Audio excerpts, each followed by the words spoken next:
नमस्कार साथियों। तो आज है 29 मई 2026। दोस्तों, सबसे पहले आपको मैं बताना चाहता हूं, इस वीडियो में हम मार्केट से रिलेटेड बहुत सारे जानकारी, साथ में कुछ इकोनॉमिकल डेटा शेयर करेंगे। उसके साथ साथ जो आपको मैं पिछले दो वीडियो से बार बार कह रहा था कि इरेडा की रिजल्ट आउट होते ही मैं आपको इन्फॉर्म कर दूंगा, तो फाइनली दोस्तों इरेडा की रिजल्ट आउट हुआ, उसको भी चर्चाएं करेंगे। आप अंत तक देखते जाइए इस वीडियो में, ठीक है? तो प्लीज वीडियो को बिना स्किप के पूरा अंत तक जरूर देखना। अच्छा, सबसे पहले चलिए कुछ इंपॉर्टेंट इकोनॉमिकल डेटा देख लेते हैं फटाफट, जो आज शाम के वक्त आउट हुआ। सबसे पहले हम बात करेंगे भारत की विदेशी मुद्रा भंडार यानी फॉरेक्स रिजर्व की डेटा इस बार 7.51 बिलियन डॉलर ड्रॉप होके 681.38 बिलियन डॉलर पे पहुंच चुका है, जो कि मैं कहूंगा ऐसे सिचुएशन पे काफी एक्सपेक्टेड था। और ये बैक टू बैक 2 हफ्तों से ड्रॉप हो रहा है। मतलब लास्ट वीक पे भी हमने देखा था लगभग 6 साढ़े 6 बिलियन डॉलर के आसपास ड्रॉप हुआ। इस हफ्ते में भी लगभग 7 बिलियन डॉलर के ऊपर ड्रॉप हुआ। और कहीं ना कहीं देखा जाए, भारत की प्रधानमंत्री मोदी जी इसी वजह से कहा था आपके गोल्ड अननेसरी कम खरीदे, या पेट्रोल डीजल की जो यूजेस है वो कम करे, ताकि भारत को बाहर से इंपोर्ट करना कम पड़े। अच्छा, बाकी बात करें नेक्स्ट इंपॉर्टेंट डेटा आरबीआई की तरफ से, भारत की जो हाउसिंग प्राइस इंडेक्स की डेटा इस बार 4.2% इंक्रीज हुआ है Q4 में। चलो बढ़िया। अच्छा, नेक्स्ट आ जाइए दोस्तों, आरबीआई की तरफ से एक और डेटा देख लीजिए। India service export rise by 12.7% in April despite West Asia crisis. चलो ये तो बहुत सही है आपके सर्विस सेक्टर के लिए, खास करके 12.7% के आसपास हमें इंक्रीज देखने को मिला। अच्छा, एक और दोस्तों डेटा, बट ये भारत का नहीं है। यूएस की इन्फ्लेशन राइज इस बार अप्रैल पे 3.8% पे पहुंच चुका है, highest level in nearly 3 years. मतलब पिछले 3 सालों की सबसे ज्यादा हो चुका है यूएस में सीपीआई इन्फ्लेशन 3.8%। बट प्रॉब्लम यह है कि मेरे चचा को कौन समझाए, मतलब डोनाल्ड ट्रंप को कौन समझाए कि ये सिर्फ यूएस की बात नहीं है, पूरे दुनिया भर की इन्फ्लेशन को बढ़ा रहा है। यूएस में तो बढ़ ही रहा है, और खास करके जो भारत, चाइना, इंडोनेशिया, इस प्रकार की जो डेवलपिंग नेशन है, डेवलपिंग नेशन में और बढ़ेगा, खास करके जहाँ पे पॉपुलेशन बहुत ज़्यादा है, जैसे कि भारत, चाइना, ब्राज़ील, ये सब जगह में। अच्छा, नेक्स्ट दोस्तों, सेबी की तरफ से आज बहुत अच्छा डिसीजन लिया। क्या लिया पता है? सेबी ने कुछ रूल्स के अंदर और ज़्यादा मतलब इजी कर दिया। SEBI is nomination rules for demat account and mutual fund. तो दोस्तों, आप अगर मतलब पिछले कुछ महीनों के अंदर डीमैट अकाउंट या मतलब निवेश करने के लिए, चाहे म्यूचुअल फंड हो या इक्विटी मार्केट में हो, निवेश करने के लिए डीमैट अकाउंट ऑब्वियसली चाहिए ही। उसके लिए आप अगर यहाँ पे मतलब अप्लाई किया, रजिस्ट्रेट मतलब रजिस्ट्रेशन किया, तो आपको पता होगा यहाँ पे नॉमिनेशन मतलब जो आपके नॉमिनी की जो फॉर्म फिलअप करना पड़ता है, तो उसमें कुछ रूल्स एंड रेगुलेशन यहाँ पे काफ़ी इजी कर दिया। तो जिस वजह से क्या होगा, जितने भी कैपिटल मार्केट की कंपनीज है उसको काफ़ी यहाँ पे बेनिफिट पहुंचेगा। ओके। और ये फैक्ट है, जब से वो सेबी की वो जो मैडम था ना, माधोपीपुरी बच ऐसा कुछ नाम, वो हट जाने के बाद से सेबी बहुत सारे चेंजेस किया है। मतलब एक्चुअली निवेशक की व्यू से या कंपनीज की व्यू से काफी अच्छा यहाँ पे डिसीजन लिया है। खैर, नेक्स्ट देखिए, रिपोर्ट आ रहा है आपके गवर्नमेंट ऑफिशियल की तरफ से। India sees excess sale of urea DAP in March to May amid West Asia crisis. अब देखिए, यूरिया, डीएपी, ये सब दोस्तों फर्टिलाइजर है, मतलब केमिकल फर्टिलाइजर। अब देखिए, ये नॉर्मल बात है, क्योंकि देखिए एक तो भारत बहुत ही भारी मात्रा में बाहर से इंपोर्ट करता है यूरिया, डीएपी। अब देखिए, वेस्ट एशिया क्राइसिस में सप्लाई चेन इश्यूज हो रहा है, तो ऑब्वियसली बात है, जो भारत की किसान है वो कोशिश करेगा कि जितना हो सके हम स्टॉक करके रख दे, ताकि बाद में जब फ्रेश ये यूरिया, डीएपी आएगा, उसका प्राइस तो महंगा हो जाएगा ना, है ना? तो जिस वजह से अभी जो सेल है काफ़ी एक्सेस देखने को मिल रहा है। और ये इसमें आप कुछ कर भी नहीं सकते, क्योंकि आपको दोनों तरफ विचार करना आवश्यक है। आप मतलब यहाँ पे जो मार्केट अभी चल रहा है, ऑयल प्राइस इतना हाई पे है, सप्लाई चेन इशू उसको भी देखना चाहिए, भारत की किसान है उसको भी देखना चाहिए, है ना? अच्छा, नेक्स्ट दोस्तों आ रहा है रिपोर्ट सीबीआरई की तरफ से। अब इस रिपोर्ट को दोस्तों आप लोग थोड़ा सा प्लीज सीरियसली लेना, जो आपको मैं पिछले कुछ सालों से बार बार कह रहा हूँ। आई थिंक कि आप लोगों ने मतलब कुछ लोगों तो यहाँ पे सीरियसली लिया ही है। India data centre capacity to cross 3 gigawatt by 2028 on AI hyperscaler demand. और दोस्तों, इतना आप जान लीजिए कि अगले 10 साल में ये जो डेटा सेंटर की मार्केट है ना, ये कहाँ से कहाँ पहुँच जाएगा, आप कुछ सोच नहीं पाएंगे। Data centre, base technology, base मतलब आपकी वो जो बैटरी एनर्जी, जो स्टोरेज टेक्नोलॉजी, ठीक है, बेस टेक्नोलॉजी जिसको कहते हैं। सो data centre, base technology, renewable, क्योंकि आज की डेट में सिचुएशन कहीं ना कहीं देखा जाए इस तरफ ही सिग्नल दे रहा है। और ये जो आज आप देखिए नेटवेब का शेयर इतना चल गया, और भी बहुत सारे आपके डेटा सेंटर रिलेटेड कंपनीज है, जैसे कि LTTS हो गया, टाटा टेक्नोलॉजी जो 2023 में आई थिंक लिस्ट हुआ था, 23 या तो 24 में, जो भी है, हाँ 23 में लिस्ट हुआ था। ये सब आपके डेटा सेंटर के ऊपर काम कर रहा है। इवन पूरे दुनिया भर की जो बड़े बड़े कंपनियां, मल्टीनेशनल कंपनी, वो सब भारत में निवेश भी कर रहा है। इवन भारत का भी बड़े कंपनीज जैसे कि रिलायंस वगैरह, अदानी वगैरह, सब डेटा सेंटर के ऊपर निवेश कर रहा है। अच्छा दोस्तों, नेक्स्ट इंपॉर्टेंट रिपोर्ट देखिए RBI MPC मीटिंग के ऊपर। RBI to hold rate in June. तो यहाँ पे कुछ एक्सपर्ट के हिसाब से RBI जो है अगले MPC मीटिंग जो जून में होने वाला है उसमें अपना पॉलिसी रेट होल्ड करेगा, मतलब अनचेंज रखेगा। But majority now expect hike by year and. और उसके साथ साथ इस साल खत्म होने से पहले, मतलब जो आखिरी MPC मीटिंग है, आई थिंक कि नवंबर दिसंबर में होगा, उसमें एक बार हाइक करने का चांस। और मैं कहूंगा इस चीज को आप इग्नोर नहीं कर सकते, क्योंकि अगर मतलब RBI चाहे अगले MPC मीटिंग में, जिसका चांस बहुत कम है, या आखिरी MPC मीटिंग इस साल की अगर हाइक कर गया, तो कहीं ना कहीं बैंक्स फिर से स्ट्रेस में आ सकता है।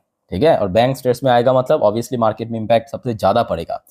अच्छा नेक्स्ट दोस्तों, bank of America. Bank of America की जो एक एनालिस्ट की तरफ से ये स्टेटमेंट आया, West Asia conflict a stagflationary shock, world economy not ready for a long war. But problem ये है, ये जो दो खचरा, एक US एक ईरान, इन दोनों को कौन समझाए, ये तो लड़ने में बिजी है अभी आज के डेट में। देखते हैं आगे क्या होता है। वैसे दोस्तों आज बहुत सारे जियोपॉलिटिकल अपडेट भी आया है, मैं आपको नेक्स्ट वीडियो में दूंगा, ठीक है, रात की 12 बजे की वीडियो में। आइए फिलहाल फोकस करते हैं नेक्स्ट रिपोर्ट पे। देवन चौकसी, इनकी तरफ से ये स्टेटमेंट आया, एक्यूमुलेट इक्विटी स्टॉक्स इन करेंट मार्केट फेज। देखिए इनकी बात सही है, बट इनका बात अधूरा है। अधूरा है क्यों पता है? इन्होंने कह तो दिया है कि अभी जो मार्केट है यहाँ पे आपको एक्यूमुलेट करना चाहिए करेंट मार्केट फेज से, ठीक है, बट साथ ही साथ दोस्तों आपको मैं ये बताना चाहता हूँ, एटलीस्ट आपको 5 से 7 साल की व्यू रख के एक्यूमुलेट करने की आवश्यकता है। क्योंकि आप अगर ये सोचते हो कि अगले 1 साल 2 साल 3 साल में सर कुछ भी हो सकता है, ठीक है, तो 1 2 3 साल के अलावा मैं कहूँगा 5 से 7 साल एटलीस्ट आप दे सकते हो। 10 15 साल हो गया तो सबसे बेस्ट है, ठीक है, तो ही मैं कहूँगा इसी मार्केट में जाइए। अच्छा नेक्स्ट इंपॉर्टेंट अपडेट आप देखिए, ये सरकार की तरफ से कहा गया, भारत की जो ऑयल कंपनी है, गवर्नमेंट आस्क OMCs मतलब ऑयल, क्या नाम है उसका, oil market company, to maintain minimum 30 days LPG reserve amid West Asia conflict. तो जितने भी भारत की OMC कंपनी है, मतलब जो ऑयल कंपनी है, उसको ये मतलब कहा, ऑर्डर दिया है कि एटलीस्ट 1 महीने की जो LPG रिजर्व वो आप अपने पास रख दीजिए ऐसे सिचुएशन पे, ठीक है। अच्छा दोस्तों अब चलिए, जिसको लेके इतना ज़्यादा पिछले कुछ वीडियो से बार बार कमेंट आ रहा था, इरेडा की रिजल्ट फाइनली आ चुका है 9:36 पे। आप देख सकते हो, जितना जल्द हो सके दोस्तों मैं आप तक पहुंचाने की कोशिश हमेशा करता हूं। चलिए सबसे पहले चेकआउट करते हैं कंपनी की रिजल्ट, और उसके साथ साथ डिविडेंड भी दिया, सब कुछ हम देखेंगे डिटेल में, ठीक है। आ जाइए, सबसे पहले यहाँ पे आप देखिए जितने भी नंबर्स है सब इन करोड़ की फिगर में ही है। तो यहाँ पे 3 क्वार्टर कंपनी की तरफ से भेजा गया, स्टार्टिंग फ्रॉम लेफ्ट, ये करेंट क्वार्टर, ये लास्ट क्वार्टर मतलब Q3, और ये लास्ट ईयर Q4 की नंबर, ठीक है। आइए सबसे पहले कंपनी की टोटल इनकम फटाफट चेक करते हैं, ज़्यादा टाइम वेस्ट नहीं करेंगे, अदरवाइज वीडियो बहुत लेंथी हो जाएगा। देखिए सबसे पहले कंपनी की टोटल इनकम मैं आपको बॉक्स करके देता हूँ, ठीक है। 2181.28 करोड़ की कंपनी इनकम जनरेट किया, 2181.28 करोड़ की, जो पिछले Q3 में था 2139.92 करोड़, और पिछले क्वार्टर यानी Q4 2025 में था 1915.64 करोड़। तो मतलब क्लियर कट आप कह सकते हो कि ईयर ऑन ईयर बेसिस पे हो या क्वार्टर ऑन क्वार्टर बेसिस पे हो, ग्रोथ रखा है, बट ग्रोथ का जो परसेंटेज है बहुत ज्यादा नहीं। ईयरली बेसिस पे फिर भी एक फेयर ग्रोथ रखा, बट क्वार्टरली बेसिस पे काफी म्यूटेड ग्रोथ हमें देखने को मिला। बट दोस्तों इरेडा इस बार जो मुझे लगता है ना, इस बार इतना लेट करके रिजल्ट क्यों आउट किया पता है? कंपनी की एक्चुअली इस बार एक्सपेंस बहुत बढ़ चुका है। अगर आप देखेंगे कंपनी की पिछले साल एक्सपेंस था लगभग 1285 करोड़। इस बार कंपनी के खर्चा हुआ है 1562 करोड़, जबकि लास्ट क्वार्टर में भी था 1422 करोड़। तो मतलब कंपनी की इनकम जिस रेट में ना इंक्रीज हुआ, चाहे ईयरली हो चाहे क्वार्टरली हो, कंपनी की एक्सपेंस उससे ज्यादा रेट में बढ़ गया। और इसका परिणाम दोस्तों देखने को मिला कंपनी की नेट प्रॉफिट में। ये देखिए 10वां पॉइंट, कंपनी की प्रॉफिट फॉर द पीरियड, यानी नेट प्रॉफिट दोस्तों इस बार उतना बढ़िया नहीं हुआ। कंपनी की नेट प्रॉफिट आया 492.63 करोड़ रुपए, जो पिछले साल था मतलब Q4 2025 में 501.55 करोड़ रुपए। लास्ट क्वार्टर में company best ever profit generate किया था 585.16 करोड़ रुपए। इस बार सीधा पिट गया। तो मतलब ईयरली बेसिस पे एक म्यूटेड डिक्लाइन देखने को मिला और क्वार्टरली बेसिस पे भारी डिक्लाइन देखने को मिला, मतलब हेवी डिक्लाइन हमें देखने को मिला। और इसका इंपैक्ट हमें देखने को मिल गया सीधा सीधा अर्निंग पर शेयर यानी ईपीएस पे। ईपीएस भी आया है एकदम कम 1.76 बेसिक डाइल्यूटेड, जो पिछले क्वार्टर में था 2.09, लास्ट ईयर में था 1.87। सो मुझे लगता है इस वजह से ही कंपनी इस बार थोड़ा लेट रिजल्ट आउट किया है। अच्छा, साथ में देखिए कंपनी फाइनल डिविडेंड रेकमेंड किया अपने शेयर होल्डर के लिए लगभग 75 पैसे की फाइनल डिविडेंड कंपनी यहाँ पे रेकमेंड किया। इसका कोई भी रिकॉर्ड डेट या एक्स डेट फिलहाल कंपनी डिस्क्लोज नहीं किया, सिर्फ इतना कह दिया बाद में, मतलब जब एजीएम होगा कंपनी की उस समय कंपनी बता देगा। ठीक है, तो ये रहा दोस्तों इराडा की रिजल्ट। तो क्या लगता है आपको, रिजल्ट देखने के बाद शेयर गिरेगा, दौड़ेगा, या थोड़ा बहुत गिर के ही छोड़ मतलब रुक जाएगा? जो भी आपको लगता है कमेंट करके बताइए। देखिए मुझे लगता है कि मार्केट की सेंटीमेंट यहाँ पे एक बहुत बड़ा इंपैक्ट डाल सकता है। अगर मार्केट ही अल्टीमेटली वीक रहा तो शेयर दोस्तों आराम से गिरेगा। गिरेगा मतलब एटलीस्ट आप 5 से 6% रफली मान के चलिए, ज्यादा भी हो सकता है। सो लेट्स सी, मैं आपको एक बार रिमाइंड कर दूंगा संडे के दिन, डोंट वरी। अच्छा, अब चलिए नेक्स्ट टॉपिक पर चलते हैं दोस्तों, बड़ा इंपॉर्टेंट है। ठीक है, अच्छा अब आ जाइए, यूएस मार्केट की फिलहाल स्थिति चल रहा है थोड़ा बेटर, मतलब इंडियन मार्केट से ऑब्वियसली काफी अच्छा ही चल रहा है। फिलहाल देखिए यूएस में लोकल टाइम दोपहर 12:35 पे डॉ जोन्स लाइफ टाइम हाई पे चल रहा है।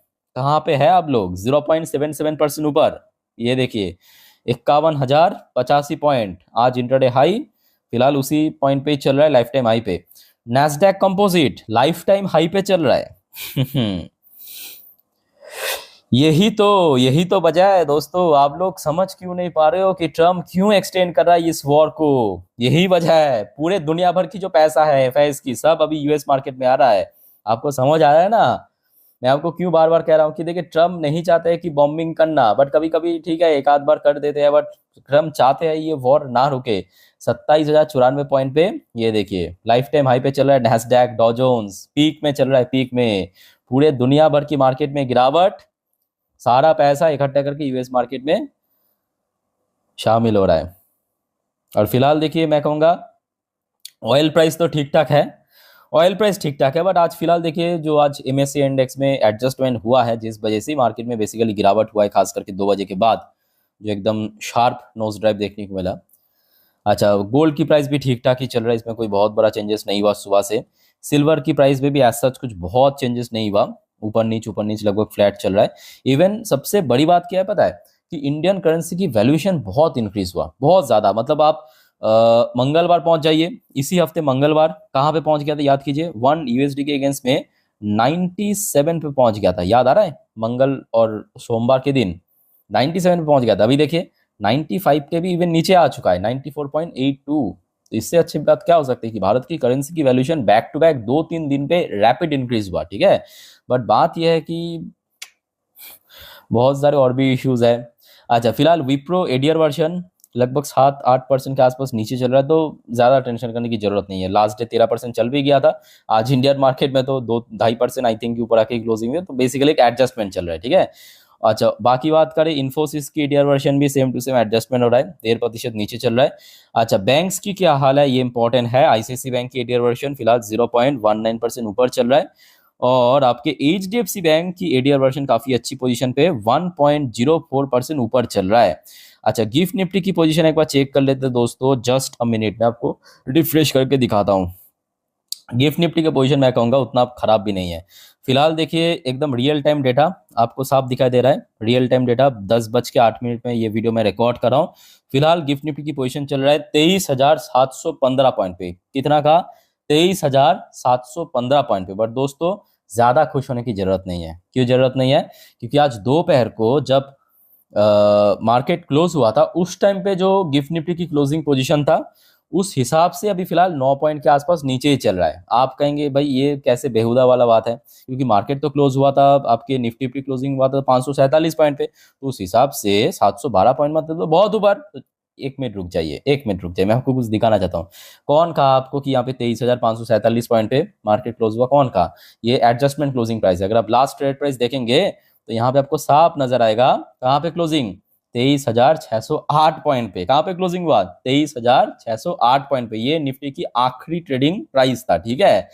सो उसके साथ साथ ये जो आपको मैं दिखा रहा हूं अभी चल रहा है आपके 23,720, आप देख सकते हो सिर्फ 2 पॉइंट नीचे।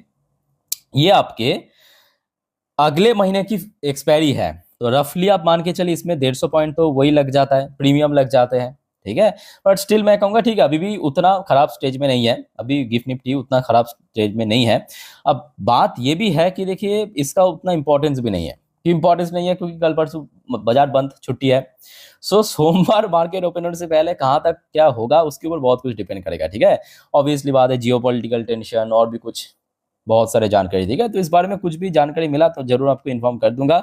और दोस्तों अभी जो आपको मैं डेटा दिखाने जा रहा हूँ वो देखने के बाद प्लीज मतलब थोड़ा सा शांत होकर बैठना, क्योंकि आज एफएस ने कितना बेचा है पता है?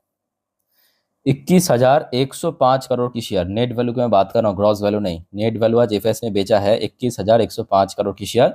बट डोंट वरी दोस्तों, मैं आपको एक्सप्लेन कर देता हूँ क्या हुआ। ये जो अपडेट मैं आपको दे रहा हूँ ये सिर्फ हमारे बॉम्बे स्टॉक एक्सचेंज या नेशनल स्टॉक एक्सचेंज ही नहीं, बल्कि उसके साथ साथ जो MSCI जो यहाँ पे इंडेक्स है उस पे भी। तो आज क्या हुआ, MSCI इंडेक्स में एडजस्टमेंट हुआ ना। सो उसी एडजस्टमेंट का ही कहीं ना कहीं हमें यहाँ पे इम्पैक्ट देखने को मिला। मतलब एफएस ने 21,105 करोड़ ना केवल बेचा है बल्कि डीएस ने खरीदा भी है 16,764 करोड़ की शेयर।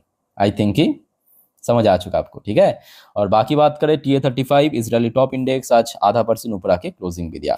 ओके सो दोस्तों मार्केट से रिलेटेड इधर की रिजल्ट सब कुछ आपको मैं पाई टू पाई दे चुका हूं। मेरे बात को थोड़ा सा पेशेंसफुली सुनना, ठीक है। अच्छा, कल सैटरडे के दिन market close, Sunday market close, but Monday market open होगा। देखिए कल सैटरडे के दिन जितने भी कंपनी की रिजल्ट आउट होगा या मार्केट से रिलेटेड अपडेट है या जियोपॉलिटिकल अपडेट है मैं आपको दे दूंगा। संडे के दिन मोस्ट इंपॉर्टेंटली याद रखना जितने भी इवेंट है अगले हफ्ते, इंक्लूडिंग MPC मीटिंग या जितने भी इकोनॉमिकल डेटा आउट होगा, जितने भी स्टॉक्स इंपॉर्टेंट है, जितने भी जियोपॉलिटिकल अपडेट आएगा शेयर मार्केट से, सब जानकारी आपको मैं दे दूंगा दोस्तों। सिर्फ आप इस चैनल को फॉलो करते जाइए। सब्सक्राइब नहीं किया तो करके रख दीजिए। वीडियो अच्छा लगे तो लाइक करना, शेयर जरूर करना। मिलता है नेक्स्ट वीडियो में। टेक केयर, बाय बाय, जय हिंद।